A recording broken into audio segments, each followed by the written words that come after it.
statusnya berbeda. Jadi misalkan pengasuhnya ustadz atau gurunya itu negatif, itu sebenarnya boleh diperkenankan asal memiliki risiko rendah atau tidak ada komorbid terhadap gejala berat COVID-19. Nah, sarannya kalau berbeda statusnya, jarak tidurnya harus 2 meter, kecuali memakai APD yang lengkap. Tadi saya lihat beberapa memakai APD. Nah, syarat APD sebenarnya sekarang boleh pakai gaun. Jadi tidak harus memakai apa namanya yang baju putih itu, saya lupa jadinya. Jadi hanya misalkan baju kemudian dilapisi gaun, kemudian yang penting tertutup di area hidung dan mulut serta mata. Pakai masker N95 dan memakai Google atau face shield. Nah, ini adalah gejalanya. Nah, tanda bahayanya itu kalau anak lebih dari 5 tahun, laju nafas selama 1 menit lebih dari 30 kali per menit. Jadi pada anak-anak yang besar, mungkin kalian sudah bisa menghitung 1 kali laju nafas itu 1 kali tarik nafas sekaligus menghembuskan nafas. Dalam 1 menit tidak boleh lebih dari 30 kali. Atau misalkan kurang dari 30 kali, tapi kalian merasa ada nyeri atau rasa tidak nyaman di dada, sesak atau mungkin bahasa Jawanya ampek ya, seperti tertindih, itu juga merupakan tanda bahaya. Nah, kapan nih harus cepat-cepat lapor nih? Kalau makin lama makin banyak tidur, sulit dibangunkan, ada penurunan kesadaran, nafasnya cepat, ada cekungan di dada. Jadi makin berat nafasnya, tarian nafasnya semakin kelihatan. Hidungnya kembang kempis. Jadi ngomongnya putus-putus, ada cekungan, tarikan nafasnya terlihat jelas, kemudian saturasi kurang dari 95%. Mata merah, ruam atau leher semakin bengkak juga merupakan tanda bahaya. Kalau demam lebih dari 7 hari juga harus segera dibawa ke rumah sakit. Kemudian adanya kejang, tidak bisa makan dan minum. Nah, kalau dulu yang varian lama itu biasanya anosmianya jelas atau agusianya, jadi tidak bisa membau, tidak bisa merasakan makanan sama sekali. Tetapi pada varian yang sekarang, varian yang baru Omikron itu tidak ada gejala anosmia. Jadi lebih ke arah pernafasan atau pencernaan. Jadi batuk pilek, mual muntah, atau nyeri perut. Kalau ada tanda-tanda dehidrasi, matanya semakin cekung, kemudian lidahnya kering, buang air kecil semakin berkurang, maka juga merupakan suatu tanda bahaya. Nah, ini adalah alat, saya yakin di sana sudah tersedia tercukupi, yaitu termometer dan pulse oximeter, ukur 2 kali sehari. Nah, saat mengukur pulse oximetry, pelan-pelan ditunggu dulu, jangan buru-buru, ya, pastikan. Nah, sayangnya kelemahan pulse oximeter sama termometer itu kalau jatuh biasanya terus berkurang validitasnya. Jadi hati-hati saat menggunakan termometer atau oximeter, jangan dijatuhkan. Nah, ini obat-obat, coba nanti kalian cek sudah ada apa belum. Yang harus kalian punya, yang pertama penurun demam, paracetamol. Untuk paracetamol bisa diminum tiap 5-6 jam selama kalian merasa masih demam atau pusing atau nyeri. Kemudian multivitamin itu yang mengandung vitamin C, zinc maupun vitamin D3. Nah, nanti tolong dicek multivitaminnya sudah mencakup ini apa belum. Nah, protokolnya tetap menggunakan masker, menjaga jarak, cuci tangan, dan menerapkan etika batuk. Jadi, saya sendiri adalah penyintas waktu gelombang COVID yang banyak dulu itu. Nah, kami di rumah sakit pun, waktu itu kami diisolasi di rumah sakit, tidak boleh saling berkunjung antara satu kamar dengan kamar yang lain, kecuali pada saat olahraga, karena kan di ruangan yang ventilasinya jelas terbuka. Jadi saat di ruangan tertutup, hindari saling berkunjung tanpa menggunakan masker, karena untuk menghindari pingpong fenomen. Jadi misalkan salah satu sudah mulai bagus, ketumpangan nih, super infeksi. Nah, itu jangan sampai. Selalu mencuci tangan saat memegang atau sebelum memegang maupun setelah memegang barang. Sebelum atau sesudah makan, kemudian protokol cuci tangan tetap harus dikerjakan. Ini ya, memeriksa suhu tubuh 2 kali, memeriksa saturasi oksigen. Ini kan sekaligus kalau di saturasi itu kelihatan heart rate. Heart rate itu sekaligus untuk nadinya. Kemudian laju nafas, 1 kali laju nafas, 1 kali ekspirasi, 1 kali tarik nafas, kemudian 1 kali lepas nafas. Itu satu pasang itu dihitung 1 kali. Kemudian makan makanan yang bergizi. Kuncinya dimakan. Jadi meskipun kalau COVID-19 itu kan virus, pasti terasa tidak enak makan. Jadi kuncinya dimakan. Karena saat terkena COVID itu makan sama sekali nggak enak. Saya yakin. Nggak ada rasa, stresnya besar. Nah, tetapi kalian tetap harus makan. Jangan sampai makannya nggak dihabiskan. Nah, ini ya, masker harus terpasang tepat. Istirahat masker hanya bila di ruangan sendiri atau ada jarak 2 meter. Masker tidak perlu digunakan saat tidur. Nah, nanti ini pengasuh ini dalam artian kalau di rumah ya, jadi guru ataupun ustadz ataupun suster yang berada di ruangan yang sama harus menggunakan masker atau pelindung mata bila memungkinkan. Ya. Jadi cuci tangan meskipun nanti kalian sudah negatif, sudah selesai isolasi, tetap harus dilakukan. Disinfeksi ruangan mungkin nanti bisa disampaikan ya. Yang paling sering disentuh, gagang pintu, keran, toilet, wastafel, saklar, meja, kursi. Nah ini ya, mungkin kalian bisa bawa yang kecil-kecil sendiri di saku saat kalian akan berpindah ruangan, misalnya ya, membuka pintu, saat akan wudhu, di keran, itu silakan. Nah, ini pakai disinfektan yang kecil-kecil itu ditaruh di saku saja. Nah, kapan kalian akan dinyatakan selesai isolasi? Jadi kalau tidak ada gejala sama sekali itu 10 hari sebenarnya. Tetapi kalau kalian bergejala, isolasi 10 hari plus 3 hari setelah bebas gejala. Nah, nanti saya belum tahu nih apakah nanti akan dilakukan swab ulangan apa tidak. Kalau tidak dilakukan swab ulangan, maka isolasinya adalah 10 hari plus 3 hari setelah bebas gejala. Oke, terima kasih. Mungkin itu saja sedikit yang bisa saya sampaikan untuk merefresh. Jadi nanti saat kalian untuk isolasi ini, apa saja yang harus dikerjakan, karena sudah besar ya, jadi saya yakin pasti bisa semua. Ada yang ingin ditanyakan atau ada yang ingin konsultasi, sudah minum obat apa, tapi masih terasa tidak nyaman, monggo silahkan.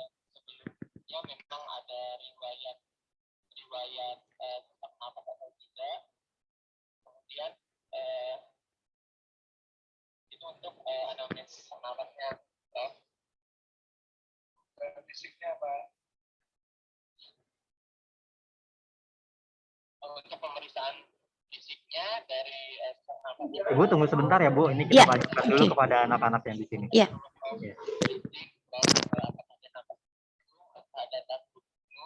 Kemudian apakah ada retraksi, ada penggunaan otot alat bantu nafas, ada atau tidak?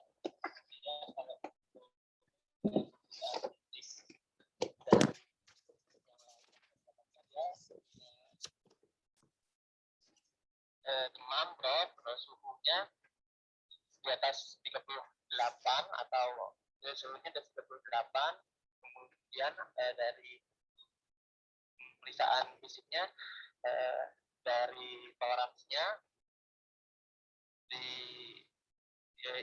inspeksi dari kalau untuk dari kepala apakah ada nafas ada juga, kemudian dari toleransinya dilihat ada seperti apa pelajaran ada reaksi dari auskultasi juga ditemukan ada suara nafas tambahan.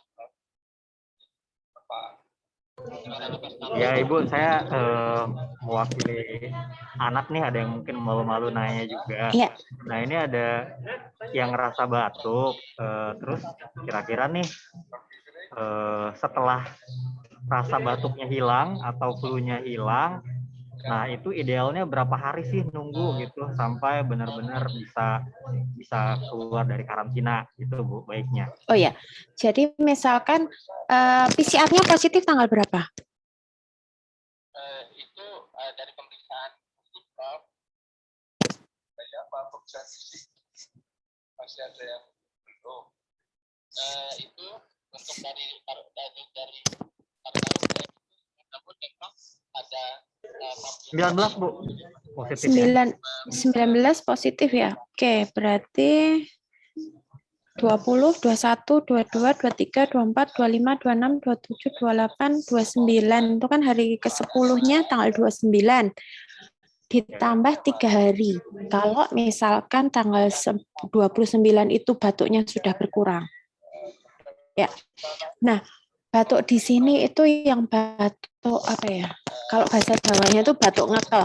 Jadi sangat grog-grog gitu ya. Tapi kalau cuma batuk ringan, tinggal sedikit, itu enggak apa-apa. Jadi 29 tambah 3 hari, nanti 29, 30, 31, 1, tanggal 2 atau tanggal 3, silakan beraktivitas. Nah, nanti saya belum tahu nih dari protokolnya nanti di sana apakah ada swab ulang atau tidak ya?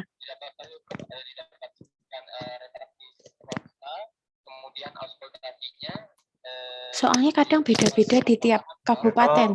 Pokoknya 14 hari baru boleh 14 hari sama 5 hari recovery. Di sini 14 hari plus 5 hari recovery Bu, jadi tidak ada swab lagi. Oh, jadi berarti hitungannya 19 hari ya? Ya. Oh, baik. Berarti malah lebih aman, Pak. Jadi memang lebih aman. Kecuali kalau tadi saya bilang sebenarnya, jadi kita kan belum tahu nih jenis variannya apa. Karena kalau menunggu jenis varian memang kita harus sequencing itu sekitar 1 bulan. Jadi tidak mungkin. Anggaplah ini jenis yang Omicron. Kita anggap gitu ya, karena penularannya sangat cepat dalam waktu 1 minggu segitu. Nah, kalau 14 plus 5 berarti sekitar 2-3 minggu.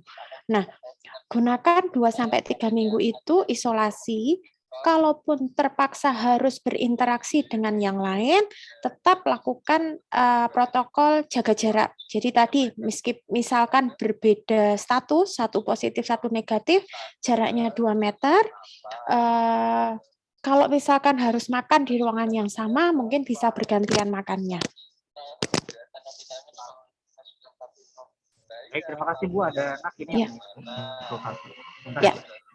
Silakan. Assalamualaikum Kakak. Assalamualaikum Bu. Ya. Sehat? Sehat Bu, alhamdulillah. Iya, ada. Saya ringan doang.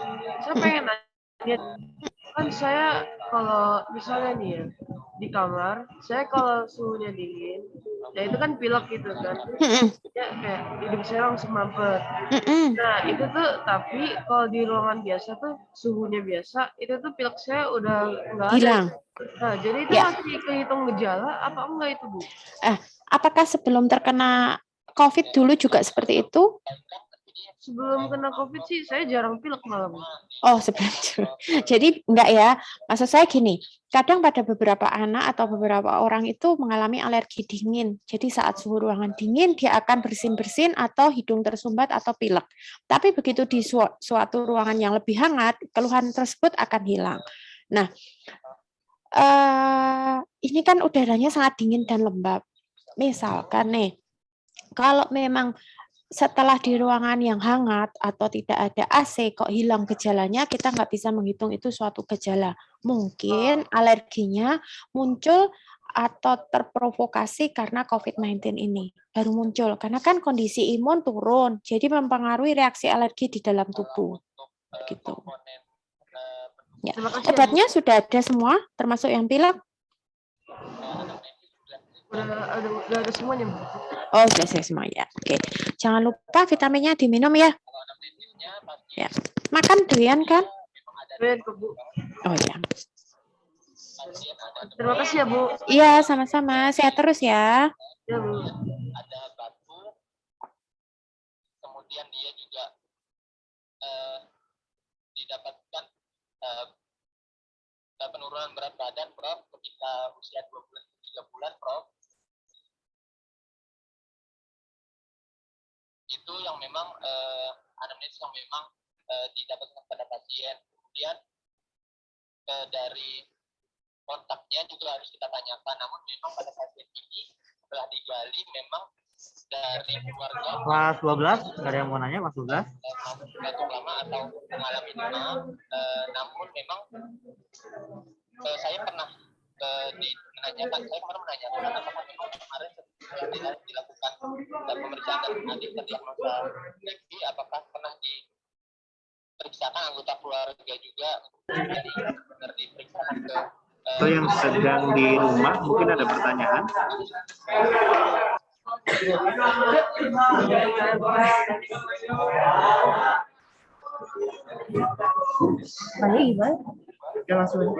Halo, Assalamualaikum. Waalaikumsalam.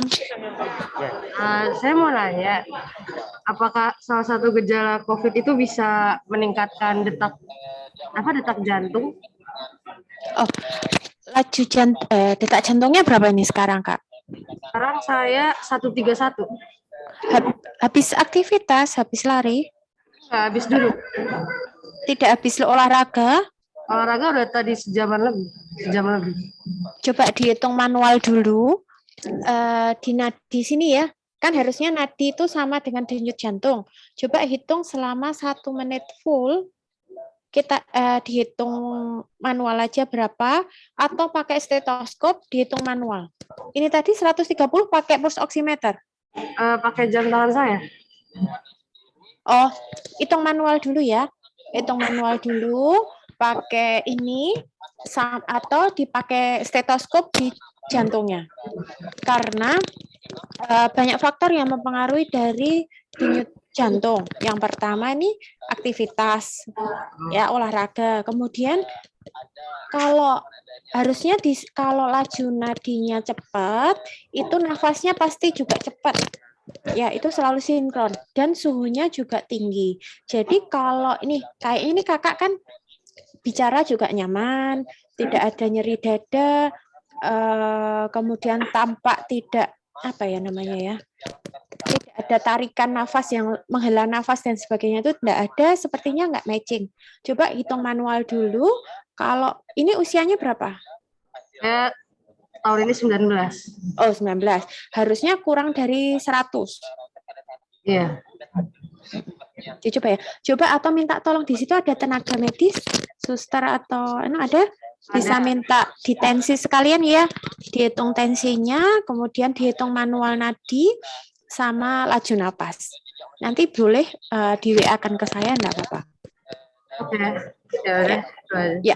Oh ya, kalau misal nanti di manual kok lebih dari 100, minta tolong saya minta dilakukan pemeriksaan EKG ya. Iya. Ya, oke, terima kasih. Baik. Ibu, satu anak kami yang ingin bertanya.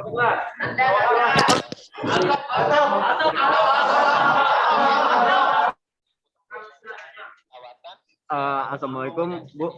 Waalaikumsalam. Saya alhamdulillah dari awal swab nggak ada gejala sampai sekarang, dan makan pun juga alhamdulillah juga enak-enak aja.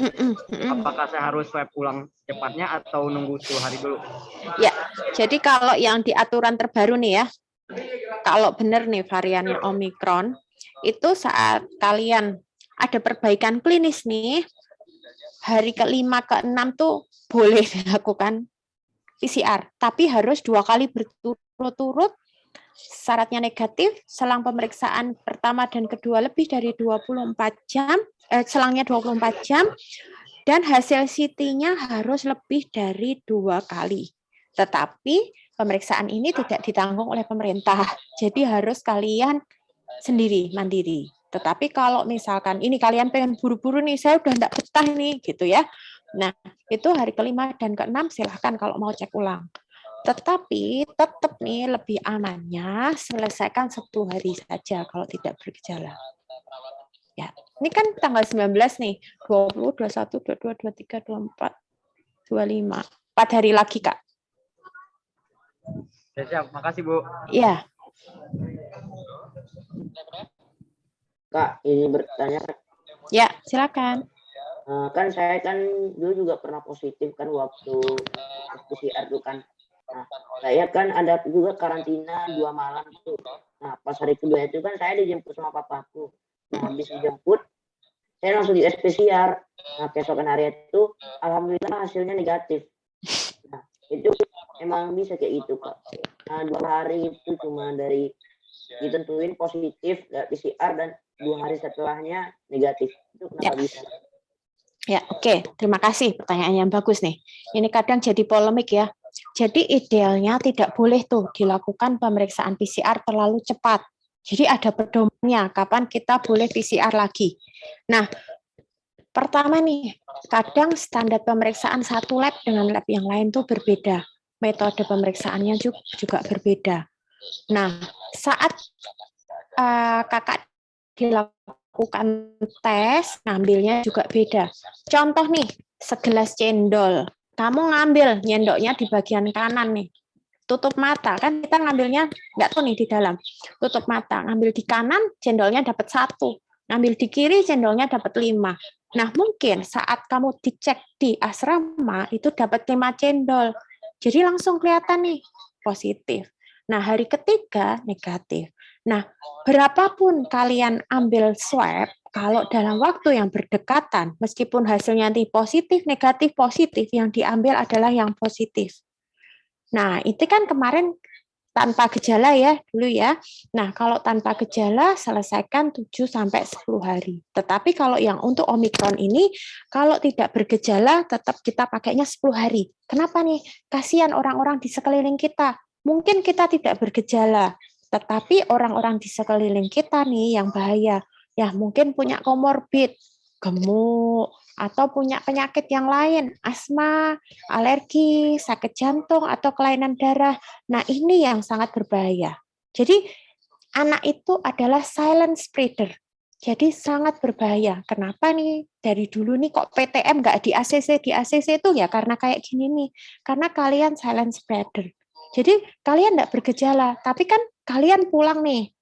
Kalian pulang, atau kalian di sekolah ketemu atau ketemu gurunya kebetulan gemuk, atau gurunya sehat, tapi gurunya ketular, silent nih, nggak bergejala, guru di rumah punya bayi yang belum divaksin. Sekarang kan kita kendalanya vaksin untuk anak di atas 6 tahun. Nah, gurunya punya baby 3 bulan usianya, atau di rumah gurunya ada orang tua yang sudah lansia lebih dari 65 tahun ada penyakit penyerta. Nah, itu yang ditakutkan kenapa kalian harus menyelesaikan isolasi. Itu ya. Sabar, semangat. Kemarin vaksinnya udah selesai 2 kali kan? Sudah, Kak. Udah ya. Sama udah pernah terkena COVID juga 2 kali. Oh ya, ya sabar, semangat. Berarti kekebalannya lebih bagus nantinya nih. Cuma kekebalan karena sakit itu kan tidak bersifat selamanya. Jadi saat imunnya turun bisa kena lagi. Itu ya. Jadi tetap meskipun sudah kena, protokol perlindungan diri, pakai masker, menjaga jarak tetap harus dilakukan. Nah, kadang nih kayaknya nih kalau saya amati nih di asrama itu kadang lupa nih, karena kan setiap hari ketemu, jadi maskernya nggak nutupi hidung, cuma segini. Ya, bocornya itu saat kalian makan, kalian wudhu, atau ngobrol sama teman saat tidur. Jadi saat tidur mungkin nggak pakai masker, batuk, yang satu batuk, yang lain ikut kena. Mungkin itu. Oke. Terima kasih dan informasinya. Ya. Baik, mungkin ada adik-adik yang sudah join secara online yang ingin bertanya. Untuk yang lainnya mungkin pada kasus-kasus yang lebih kasus yang Bisa bertanya secara langsung atau dikirimkan saja melalui chat box.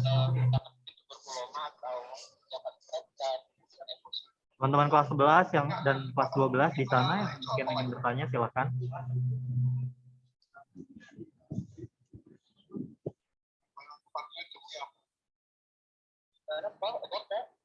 Gambaran baru pada tinggi anak itu apa itu? Cocoran itu apa? hanya kalau pada kegiatan. Seperti yang tadi saya sampaikan, dokter izin untuk menyampaikan bisa berupa filter, dokter. Oh iya Ibu, kalau gitu saya bertanya saja deh. Boleh. Nah, kalau yang berkembang sekarang itu virus Omikron ya Bu ya, yang sedang naik-naiknya ya Bu ya. Nah, dari tingkat bahayanya sendiri virus si Omikron ini bagaimana ya Bu ya dibandingkan dengan varian-varian lain yang terlebih dahulu sudah ada gitu seperti Delta dan lain-lainnya.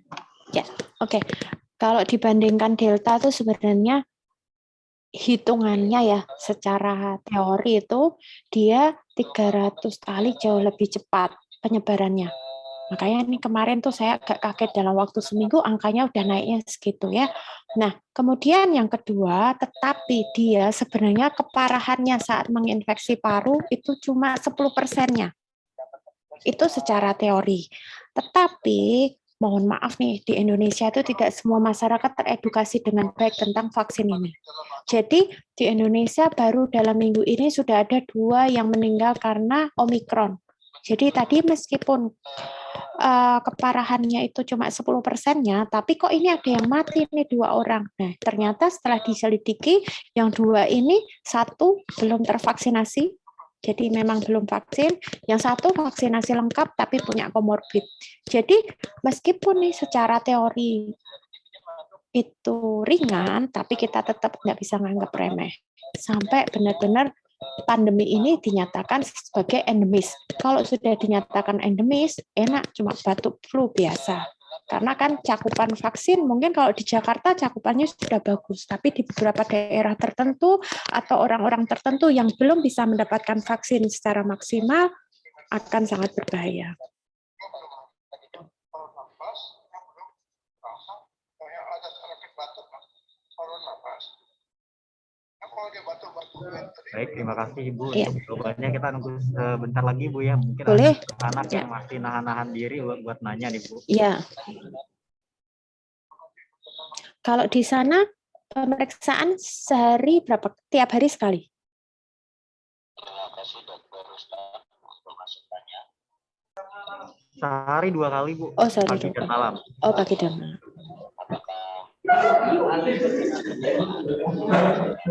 Ya, Pak Ustadz?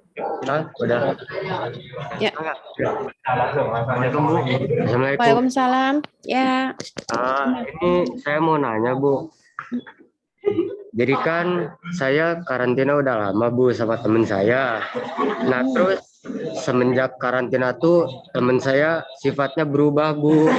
Jadi kayak stres gitu, suka teriak-teriak sendiri di kamar mandi. Nah, jadi apakah atau Omikron ini mempengaruhi mental atau psikis gitu Bu? Ya iya. Oh. Ya Bu, jadi suka ini Bu, suka teriak-teriak sendiri, terus kalau di kamar mandi juga suka teriak-teriak, lempar barang gitu-gitu. Saya juga nggak ngerti lagi Bu, cara ngatasinnya gimana, kasihan Bu. Ya nanti ke guru BK Kak. Jadi saya harus Ya Kakak harus berperan sebagai guru BK di sini. Nemeni pendampingan psikologis buat temennya ya. Jadi kalau COVID itu pasti terganggu nih ya. Jadi ya siap, terima kasih ya Bu. iya, siap jadi guru BK ya. Bagaimana tips-tips? Ini katanya Pak Dani mau nanya tapi diwakilin sama saya Bu. Ini jadi kata Pak Dani ada tips untuk menangani penyakit COVID atau Omikron ini nggak Bu?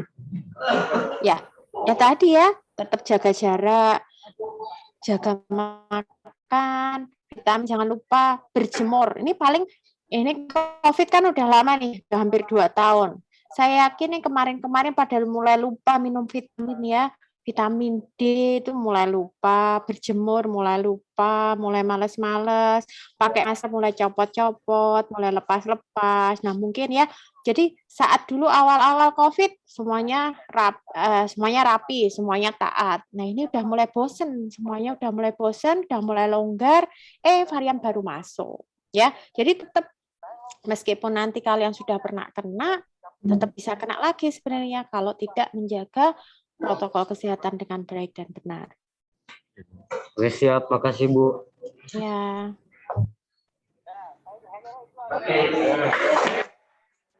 Satu kesalahan yang blunder. Artinya saudara sebagai dokter senior itu yang sumpah itu ini. Jadi kalau saya dikatakan 3 bulan ya saya sudah ini artinya yang dasar sudah tidak ketemu. Jadi itu ya ini operasinya ada kamu omong berapa itu ibaratnya enggak ada ya itu ada tapi ini satu lagi. Assalamualaikum. Waalaikumsalam. Ya. Dok, saya Adam, Dok. Oh iya Pak Sam, monggo. Izin bertanya, Dok. Saya pernah dengar bahwa COVID ini terkadang merusak mungkin ada di paru-paru kita, kemudian juga sel otak ya, seperti itu. Ada beberapa yang mengatakan seperti itu. Nah, ini berapa persen, Dok, kira-kira COVID ini merusak bagian anggota tubuh di kita, Dok? Ya. Jadi sebenarnya kita sebutnya kan gejala sisa atau long COVID itu tergantung seberapa berat dan seberapa besar faktor resiko komorbid pada orang tersebut. Nah, jadi kalau ini ya misalkan tanpa gejala atau gejala ringan berat, tidak ada komorbid, sebenarnya dia akan bagus-bagus saja. Tetapi pada beberapa orang yang mempunyai faktor risiko, lansia, punya penyakit hipertensi, atau sudah ada penyakit diabetes mellitus atau gula, maka risiko kerusakan organ tentunya lebih berat dibanding pada usia produktif tanpa gejala komorbid. Ya, jadi tergantung banyak faktor memang. Berarti solusinya tuh harus check up seperti apa, Dok, kalau setelah kena COVID itu? Oh ya,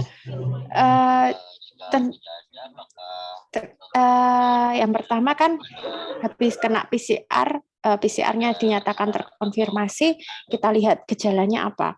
Nah, kalau muncul tadi ya tanda-tanda bahaya seperti yang saya sebutkan tadi, maka kita akan lakukan pemeriksaan darah maupun ronsen yang lebih lengkap untuk melihat, apalagi kalau ada faktor komorbid. Nah, ini maaf nih Ustadz. Nah, beberapa anak kan kalau saya lihat banyak yang agak gemuk nih. Nah, obesitas itu sebenarnya merupakan salah satu komorbid.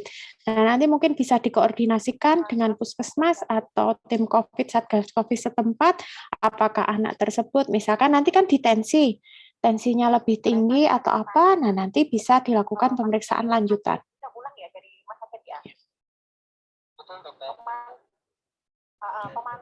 Baik, Dok, makasih, Dok.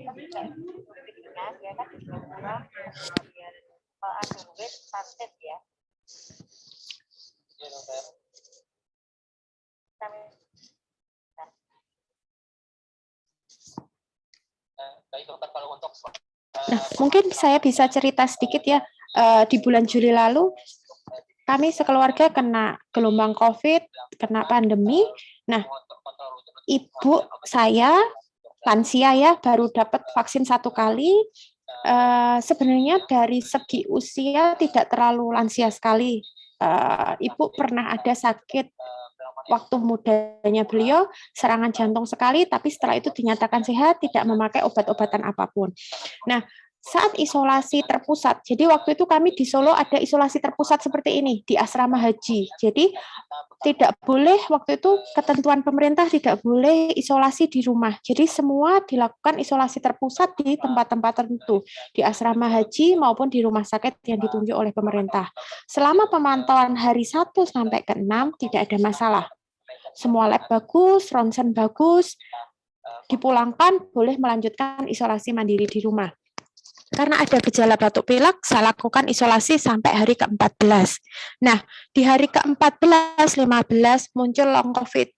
Ibu saya mengalami nyeri dada, tadi ya tanda bahaya ya, nyeri dada, muntah-muntah hebat, tidak bisa makan minum. Ternyata ibu mengalami serangan jantung yang kedua akibat dari COVID-nya. Jadi tadi saya bilang ya, kadang di usia-usia yang muda di bawah mungkin di bawah 45 itu masih bagus kondisi tubuh, masih dalam fungsi yang optimal. Tetapi pada kondisi tertentu tadi ya, usia lebih dari 65, ada komorbid, status vaksinasi yang tidak lengkap. Nah, di awal tidak ada, ternyata malah kenanya di hari ke-14. Jadi makanya ada yang tanya nih, kapan boleh merasa sehat, kapan boleh PCR lagi. Jangan terlalu cepat, hari ketiga nih, saya mau PCR tiap hari nih, enggak apa-apa nih, kan PCR murah ya 270, tiap hari mau PCR sampai negatif, enggak boleh. Jadi udah ada panduannya dari pemerintah untuk Omikron, apabila yakin tidak ada gejala, sehat benar-benar, yakin bagus, baru dilakukan di hari ke-6. Itu pun harus 2 kali pemeriksaan dengan nilai CT lebih dari 35. Jadi COVID itu unpredictable. Jadi kadang bagus, kadang enggak. Nah, kadang penularannya biasa-biasa saja. Saya kena yang gelombang 1. Jadi saya serumah semuanya tidak ada yang positif, cuma saya yang positif. Nilai CT saya rendah, tapi saya tidak ada gejala. Tetapi saat gelombang 2 di Juli 2021, itu adik saya semuanya CT-nya tinggi, tapi gejalanya malah berat. Ibu saya CT-nya tinggi, gejalanya tidak ada, selesai isolasi mandiri malah ada gejala sisa. Jadi tidak bisa disamaratakan, tidak usah mungkin beberapa anak menanyakan ke lab, nilai CT saya berapa, nilai CT saya berapa. Nah, itu tidak perlu ditanyakan nilai CT-nya, kita lihat gejala. Baik, Dok, makasih sharingnya Ya. ini. Sekarang ibunya sehat ya, Dok ya? Alhamdulillah sehat. Ya, makanya nih saya benar-benar trauma kalau kayak gini nih sebenarnya. Apakah masih ada saran atau pertanyaan dari para supervisor kepada Dokter Irfan? Saya mau tanya, Dr. Irfan, itu suhu kalori itu contohnya apa? Sokal, Dokter. Assalamualaikum Ibu. Waalaikumsalam. Sokal, Dokter. Saya tadi udah cek manual. Itu rata-rata dari 115 sampai 120. Lalu juga tadi pakai alat juga alat apa 110-an 111-an gitu. Tapi tensi saya normal. Tensinya normal ya. Observasi dulu, nanti diukur lagi, coba setelah beberapa jam diukur lagi, dipantau denyut nadinya. Di sana ada dokter yang standby? Ada harusnya. Oh ada, oke. Nanti minta di EKG ya kalau masih tetap sama ya, atau muncul ini rasanya berdebar-debar enggak dengan denyut jantung segitu? Iya, debar-debar. Lebih berdebar-debar. Nah, coba ini istirahat dulu. Kalau di sana tersedia oksigen, boleh pakai oksigen 1-2 liter per menit. Istirahat. Kemudian nanti dipantau setelah istirahat apakah masih sama laju nadinya segitu, heart rate-nya segitu. Kalau masih sama, saya minta pemeriksaan EKG ya. Ah ya. Ya. Ya udah. Ya.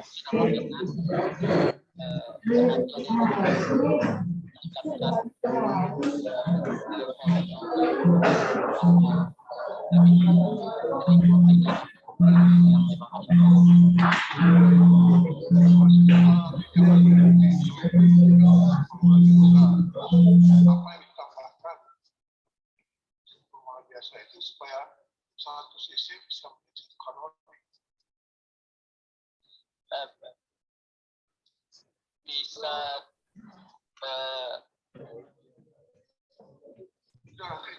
Dari bisa dibuat dari apa? Dokter. Saya pasannya usianya 3 bulan Dokter. Tadi saya Ya, silakan Kak, jika ada yang bertanya lagi. update Dokter.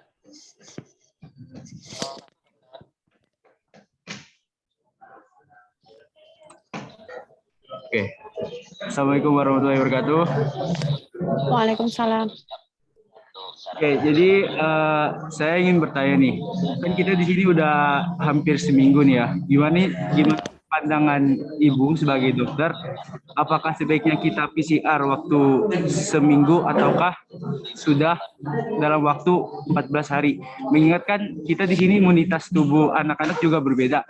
Mungkin ada yang 7 hari udah negatif dan mungkin ada yang lebih cepat lagi dan mungkin ada yang lebih lama 14 hari baru negatif dan kita juga siswa maunya kan cepat-cepat negatif nih.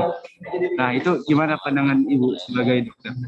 Ya, oke. Sebenarnya tetap tergantung kebijakan Satgas COVID setempat. Karena saya kan di Solo nih ya, tentunya kebijakannya berbeda dengan di Jakarta atau di Banten. Itu yang pertama. Nah, seperti yang saya sampaikan, pedomannya adalah isolasi tanpa gejala itu 10 hari. Isolasi gejala ringan 10 hari plus 3 hari tanpa gejala atau sekitar 2 minggu. Nah, kapan kalian boleh melakukan tes PCR ulang? Nah, PCR ulang kalau tanpa gejala sama sekali boleh pada hari ke-5 sampai ke-6. Tetapi nilai CT-nya harus lebih dari 35 dari pemeriksaan 2 kali berturut-turut dengan selang 24 jam. Nah, sedangkan untuk pemeriksaan PCR yang ternyata nih, misalkan tadi ya perbaikan klinis, kalian melakukan hari ke-5, hari ke-6, mau PCR, ternyata kok masih positif, ya dilanjutkan. Tuh.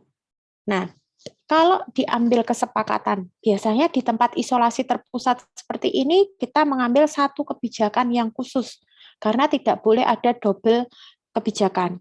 Jadi tergantung dari Satgas COVID setempat. Karena ini menyangkut hajat hidup berat banyak nih ya, menyangkut semua banyak hal. Jadi nanti Satgas COVID akan membuat kebijakan tertentu. Kapan kalian akan dinyatakan isolasi selesai? Silakan gunakan kebijakan tersebut. Oke, makasih Bu. Ya, semangat Kak.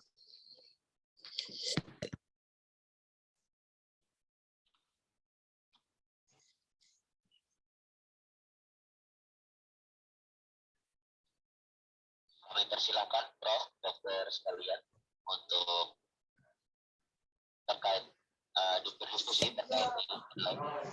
Baik Kak, ada lagi untuk yang di Selasar Asrama Patahwat. Ada yang bertanya, silahkan untuk maju. Yang di Selasar Asrama 1 Ahwat, silahkan. Kak, ada lagi. Jan. Ayo Jan.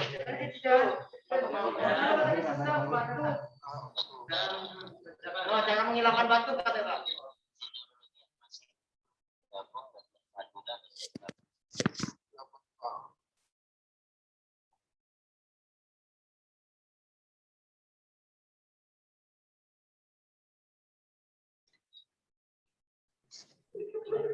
Maaf, saya tidak ada pertanyaan ya. Terima kasih. Silahkan Ibu. Ya. Terima kasih Bu Fadila, terdengar suara saya? Iya, terdengar jelas Bu. Oke. Baik, kebetulan saya termasuk yang positif dan sangat kaget sekali. Memang waktu minggu kemarin di hari Minggu ya, itu saya panas. Terus panasnya sebenarnya sih udah hampir seminggu ya, cuman panas turun itu tiap sore sampai paginya hangat. Nah, Seninnya saya tidak masuk sekolah, terus kemudian karena sakit, pusing, lemes, akhirnya siangnya deh ke dokter. Dan kata dokter, diperiksa semua, ini kan ada radang ya, pas dicek ada radang, terus darahnya rendah sekali, 160 kata dokter. Terus kemudian lagi, dia sakit tembung kan pas diperiksa. Nah, ternyata kata dokter itu adalah gejala tipes, karena memang saya belum swab ya. Nah, kata teman-teman memang COVID itu seperti gejala tipes. Nah, karena waktu itu saya belum buang-buang air 4 hari. Nah, setelah saya minum obat, padahal nggak dikasih obat untuk buang-buang airnya. Itu hari Rabu kita PCR. Nah, Rabu itu kita swabnya itu kebetulan negatif. Rabu malamnya saya itu sempat buang-buang air sampai Kamis tuh 8 kali. Sampai keluar seperti cairan yang banyak yang seumur hidup saya nggak pernah keluar seperti itu. Banyak sekali cairannya. Saya sampai bingung ini cairan apa. Seperti kalau kita flu, pilek, nah seperti itu cairannya. Itu banyak sekali.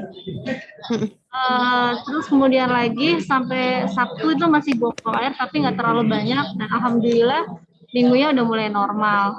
Nah saya tanya apakah benar apakah COVID itu gejalanya seperti tadi apa sih ya kayak kita itu kayak gejala tipes yang dikatakan teman-teman yang udah mengalami seperti itu. Terus ini kebetulan darah saya sekarang masih kemarin itu berapa ya 100/70 udah naik 10 gitu. Gimana nih solusinya yang darah rendah terus kemudian apakah saya kan punya penyakit yang selalu diserang di perut ya seperti di asam lambung. Nah itu gimana solusinya? Saya alami sih kalau bergerak bisa, aktivitas bisa. Cuman habis aktivitas itu selalu pusing dan keliengan. Apa karena darah rendahnya itu atau gimana? Karena kan obat saya banyak sekali nih. Jadi apa yang saya harus sembuhkan dulu nih dari pusingnya dulu, terus pusing mualnya atau gimana? Itu aja. Ya. Oke, terima kasih Ibu pertanyaannya. Tapi sebelumnya mohon maaf sekali, saya itu sebenarnya dokter anak Ibu. Tetapi nggak apa-apa, saya coba sepengetahuan saya ya Bu ya, dari COVID dewasa. Sebenarnya COVID dewasa sama COVID anak itu hampir sama. Tapi bedanya kalau dewasa itu ada beberapa penyakit penyerta atau kita sebutnya sebagai komorbid itu tadi ya yang Ibu sebutkan. Nah, COVID itu sebenarnya penyakit 1000 rupa. Sampai sekarang pun tidak khas gejalanya. Sehingga saya di Solo ada di rumah sakit pendidikan, di rumah sakit pusatnya, di rumah sakit Muardi, itu kita mengambil kebijakan semua pasien yang masuk bangsal harus kita swab 2 kali terlebih dahulu sebelum memasuki bangsal. Karena itu tadi tidak khas, tidak harus gejala di pernafasan. Ada yang datangnya, kebetulan saya dokter di saraf anak ya, datangnya kejang, penurunan kesadaran, ternyata di swab positif Bu. Ya, jadi padahal kan bilangnya COVID itu pasti di pernafasan. Nah, penyakit itu entah kenapa selalu bermetamorfosis sangat sempurna. Jadi begitu ketahuan ini muncul varian baru, begitu ketahuan ini muncul varian baru. Nah, semua sakit sebenarnya idealnya harus kita anggap COVID sampai terbukti bukan. Itu secara ideal, ya. Nah, kemudian saat Ibu tadi bilang ya buang air kok sampai kayak gitu ya, keluar air terus menerus. Nah, sebenarnya secara mudahnya nih kita secara logika diare atau muntah itu adalah mekanisme tubuh untuk mengeluarkan kotoran atau membersihkan perut. Ya, selama di dalam perut masih ada kotorannya tentunya akan dikeluarkan. Nah, apa yang kita lakukan? Karena yang keluar banyak, tentunya kita harus nambahi dong. Jangan sampai tekor, jangan sampai dehidrasi. Jadi kita ganti cairan sebanyak-banyaknya. Jadi misalkan nih Ibu kira-kira, oh aku keluar nih 200 cc, maaf ya Bu, keluar 200 cc. Tentunya kita harus ganti langsung minum, bisa minta oralit Ibu. Jadi larut kadar garam di dalam tubuh Ibu langsung terganti dengan bagus. Jadi minta oralit 1 saset dilarutkan dalam 1 gelas. Ya. Atau kalau misalkan Ibu nggak suka oralit, boleh minuman apa saja, intinya adalah untuk mengganti cairan tubuh. Nah, itu untuk yang buang-buang air. Kemudian untuk yang darah rendah. Nah, saat ini kita fokus tentunya atasi penyakit yang saat ini muncul dulu. Yang pertama COVID-nya, terapi dasar COVID tentunya sudah diberikan ya oleh tim dokter setempat. Yang kedua untuk darah kita pantau, jangan sampai muncul tanda bahaya dari tekanannya darah Ibu. Jangan sampai terlalu tinggi, jangan sampai terlalu rendah. Kemudian untuk sakit mah, apa yang harus dilakukan? Hindari makanan berempah. Hindari makanan yang mengandung santan, rempah yang terlalu kuat, berbumbu terlalu kuat, buah hanya boleh sementara hanya boleh pisang. Coba hindari teh atau kopi. Nah, saya yakin Ibu, saya sudah pernah COVID dan saya pernah terkena imbasnya dari keluarga saya yang kena semua. Itu pasti stres. Nah, padahal stres sendiri akan mempengaruhi banyak faktor, Bu. Diarenya Ibu bisa semakin banyak, buangnya semakin banyak. Yang kedua, tekanan darah Ibu juga terganggu. Gastritis atau mahnya Ibu juga akan bisa terganggu karena Ibu terlalu memikirkan. Saya yakin semua pasti nggak bisa. Kalau ngomong gampang nih kayaknya nih ya, nggak usah takut, jangan cemas. Tapi kita tuh nggak bisa tidur, Bu. Kalau kena COVID, Bu. Saya kena COVID 7 hari, 7 malam nggak tidur, Bu. Nggak bisa tidur. Jadi cuma bengong di kamar isolasi itu nggak bisa tidur. Ya, mau nggak mau, kita sendiri balikin lagi. Selama kondisi kita bisa makan, minum, insya Allah aman, Bu. Ya, bisa makan minum, istirahat sebentar, meskipun jamnya nggak teratur, coba istirahat, rebahkan aja, baringkan aja. Kemudian kalau ada cairan yang keluar, muntah atau diare, langsung diberikan cairan pengganti, obat yang diminum sesuaikan dengan petunjuk dokter. Setelah selesai isolasi mandiri, baru nih kita gali, misalkan Ibu kok masih tensinya turun, kok masih sering muncul gangguan mahnya, nah baru itu nanti kita obati satu persatu. Begitu. Mudah-mudahan jawaban saya memuaskan ya Bu ya. Ya, terima kasih. Ya.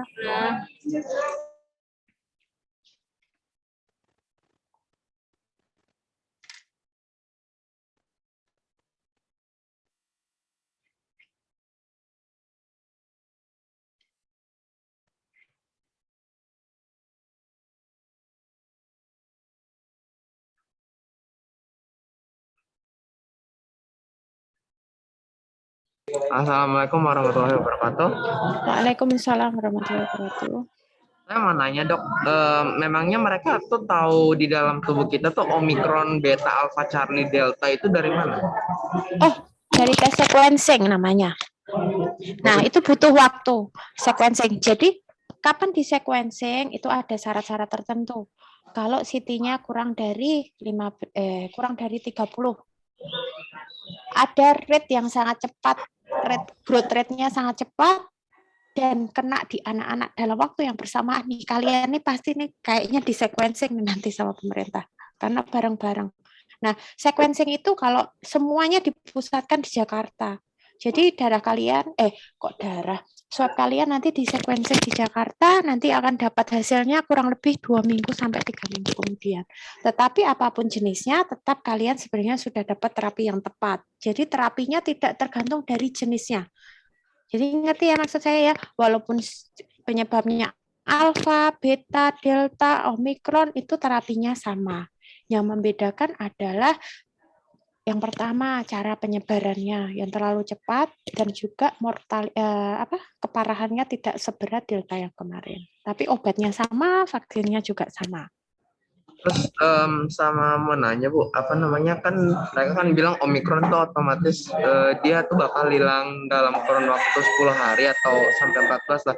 Itu penelitiannya dari mana Bu? Bisa tahu kayak gitu? Maksudnya bisa total gitu hilang gitu tahu dari mana? Oh, ditahunya dari penelitian sebelumnya, Kak. Jadi ini kan semua ahli-ahli ini baru meneliti semua nih, karena ini sesuatu hal yang baru di kita ya, penyakit yang baru muncul di tahun 2020 awal, di 2019 akhir di Cina. Nah, penelitiannya itu dari ahli mikrobiologi itu melihat tipe kumannya. Jadi dipotong-potong kecil-kecil sekali, kemudian ditemukan, oh ini kok misalkan nih ya, kita umpamakan boneka. Bonekanya sama persis nih. Oh, ternyata cherry yang baru, ini matanya kasih bulu warna pink. Nah, yang besoknya nih, yang varian Delta, oh ternyata ini jarinya pakai cat kuku warna pink. Jadi beda-beda. Nah, jadi virus itu saat kita ini sebenarnya ada mekanisme kekebalan tubuh. Jadi tubuh bisa mengenali saat kita nih, misalkan nih, dulu waktu kita kecil kan batuk pilek sering banget tuh. Ya kan, hampir mungkin 2-3 bulan sekali kita ke dokter. Makin gede, makin dewasa kita, kekebalan tubuhnya makin bagus. Kenapa? Tubuh kita sudah mulai mengenali. Jadi kalau kena virus yang sama, tubuh kita bisa mengendalikan atau melawan infeksinya. Jadi misalkan nih, saya umpamakan sekarang COVID, kita di varian alfa, tubuh kita udah kenal nih. Udah kenal, masuk lagi alfa, mental alfanya enggak kena. Tapi kalau saat kita kena varian baru, Omikron misalkan, contoh. Nah, Omikronnya kita tubuhnya belum kenalan. Jadi sistem imunnya bocor di situ. Tetapi tergantung lagi, sistem imun itu banyak faktor yang mempengaruhi. Kekebalan tubuhnya pas bagus, tidak kurang tidur, tidak pas lagi batuk pilek karena sebab yang lain, ya tentunya nggak kena. Jadi nih kita terpapar, tadi kemarin contohnya dari 100 anak, kok yang positif cuma 40, jangan-jangan yang 60 itu negatif palsu. Nah, jadi kalau pada kondisi seperti itu, yang 60 menurut saya tetap isolasi dulu, karena dia dianggap kontak. Ya, jadi meskipun swabnya negatif di rumah, misalkan yang di rumah ini isolasi dulu, jangan-jangan dia masih periode namanya inkubasi. Tuh. Nah, untuk tahu nih kenapa kok jenisnya macam-macam, nah itu ilmuwan yang lebih pinter-pinter nih di sana. Kalau kakak punya IG nih, silahkan lihat banyak sekali informasi yang bagus tuh. Misalnya di IG-nya Pandemic Talk, kemudian Dokter Ningzet itu, terus Dokter Adam Pabata itu sering sekali melakukan edukasi tentang penjelasan yang bahasanya mudah dimengerti oleh awam. Jadi sebenarnya COVID itu apa? Kenapa kok varian baru bermunculan? Jadi kita ibaratkan saat ini kita sedang perang, kita bangun benteng. Nah, COVID-nya itu bikin modifikasi sendiri. Oh, ternyata kalau bentengnya kayak gitu kita nggak bisa nembus. Kita harus mutasi. Dia harus mutasi dulu untuk bisa menyerang lagi sampai mendapatkan inang yang baru gitu terus. Nah, kapan dinyatakan aman nih?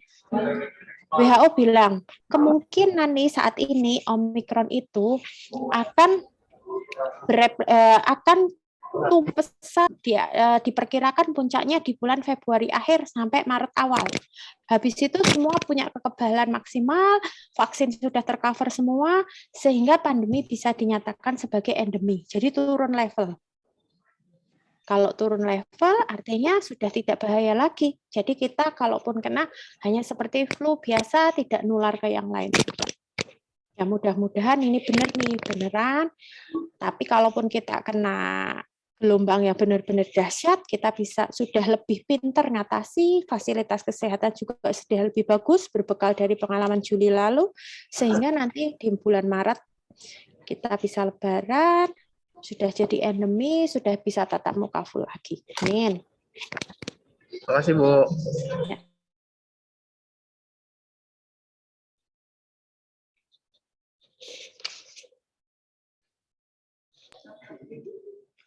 Ada lagi Kak untuk yang di asrama 4 Ahwat dan asrama 1 Ikhwan?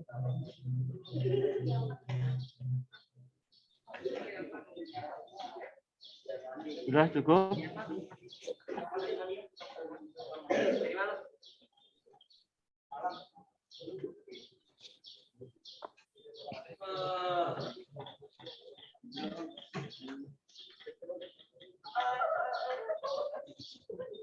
Ada lagi? Kalau tidak ada kita akhiri. Baik. Sudah tidak ada ya? Baik. Ya, terima kasih. Dokter, terima kasih semuanya atas informasi dan sharingnya. Mudah-mudahan Allah membalas segala kebaikan yang Bu Dokter lakukan. Mudah-mudahan anak-anak juga selalu sehat, Bu Dokter selalu sehat di rumah bersama keluarga. Dan kita akhiri bersama membaca hamdalah. Alhamdulillahirrahmanirrahim. Subhanakallahumma wa bihamdika asyhadu an la ilaha illa anta astaghfiruka wa atubu ilaik. Mohon maaf mengganggu waktu kerjanya. Enggak. Ya, terima kasih. Ya, mudah-mudahan sehat semua, cepat selesai isolasi. Amin. Ya. Terima kasih, Bunda. Ya, Assalamualaikum. Ya, waalaikumsalam warahmatullahi wabarakatuh.